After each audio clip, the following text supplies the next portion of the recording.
Have you ever noticed that the loudest person in the room is often the one with the smallest bank account balance? Today, we are pulling back the curtain on the great financial illusion, the massive difference between being rich and wealthy. Most people spend their entire lives chasing a rich lifestyle, only to find themselves running on a never-ending, exhausting treadmill. Morgan Housel famously said that wealth is what you don't see. It is the cars not purchased and the diamonds skipped. Being rich is a function of your current income. It's about how much money is flowing through your hands right now.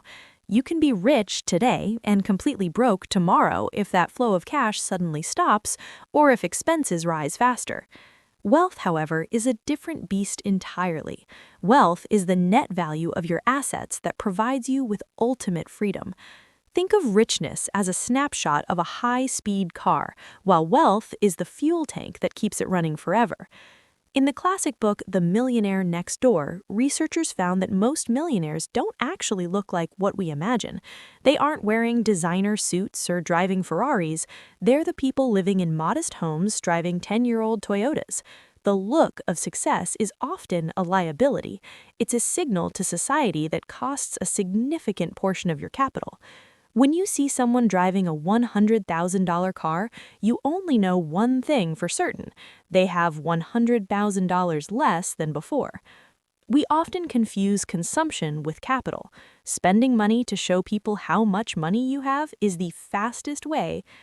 The treadmill of consumption is a trap where your lifestyle expands to swallow every single dollar of your hard-earned raises. This is called lifestyle creep. As your paycheck grows, so does your mortgage, your car payment, and your expensive social habits.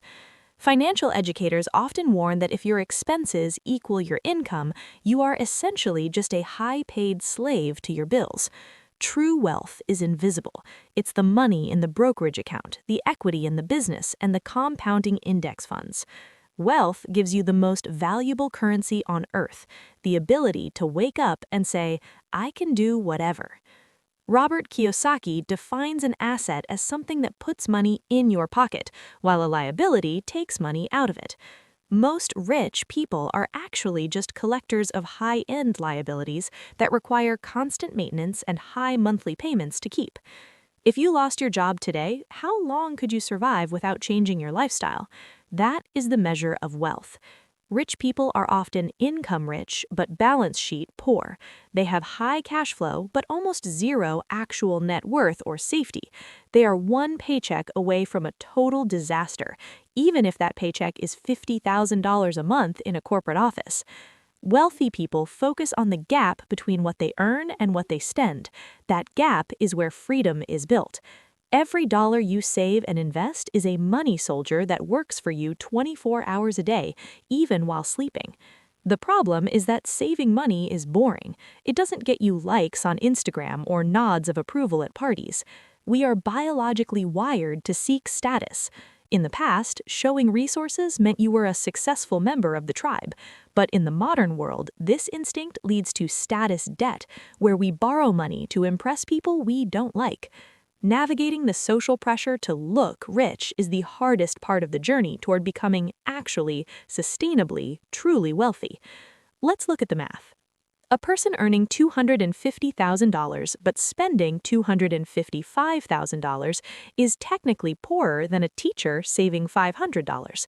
The teacher is accumulating capital, while the high earner is accumulating debt and stress in a golden cage they built themselves.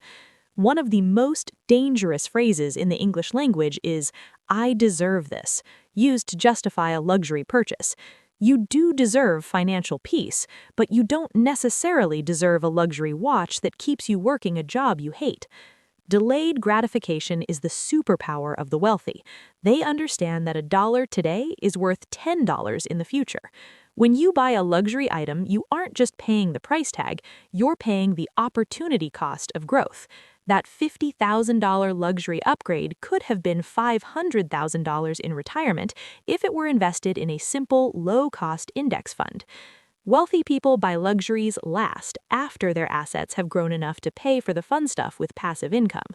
Rich people buy luxuries first to feel successful, often using credit or draining their savings to make the down payment.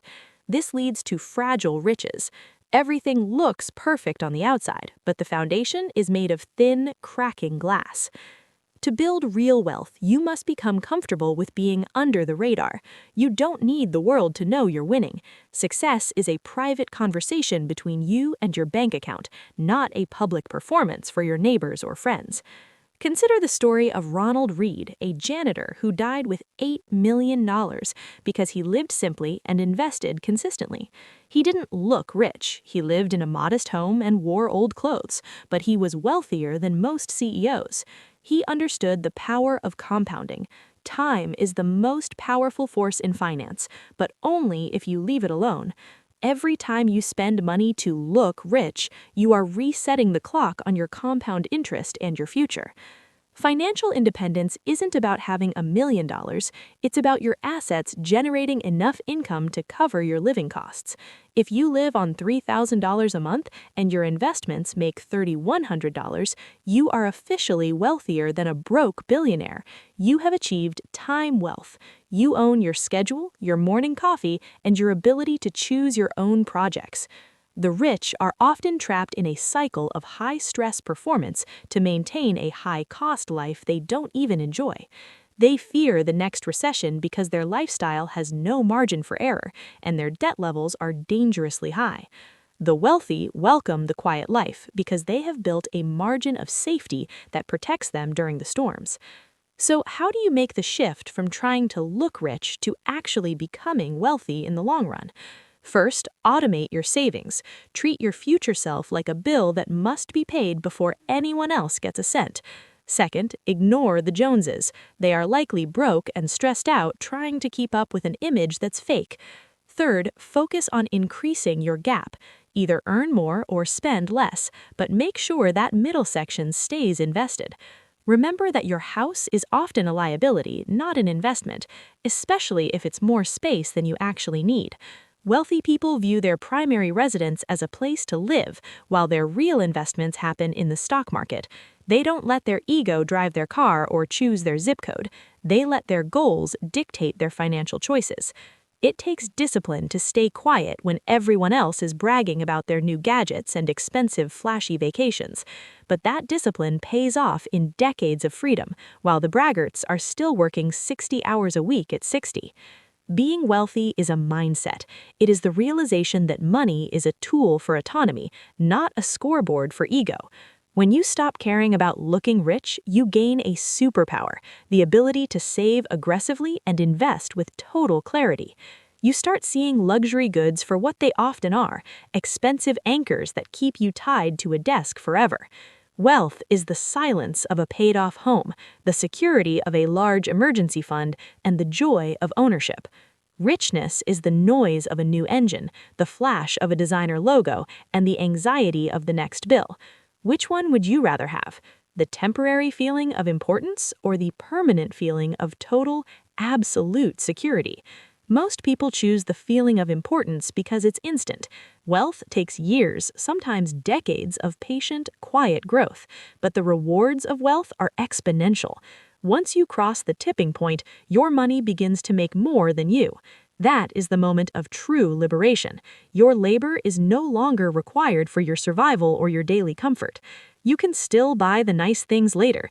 The difference is you'll be buying them with house money from your assets. Don't let the shiny objects of others distract you from your path to genuine, lasting, and generational financial power. Realize that the person in the boring car next to you might just be the wealthiest person on the entire block. Invest in your mind, stay humble in your lifestyle, and watch your net worth grow while others just grow tired. Choose wealth over richness every single time, and you will find a level of pace that money can actually buy. Because in the end, the best thing money can buy is the ability to stop worrying about money altogether. Thank you for watching. Subscribe to my channel and master the strategies needed to build genuine, lasting financial wealth, and I will see you soon.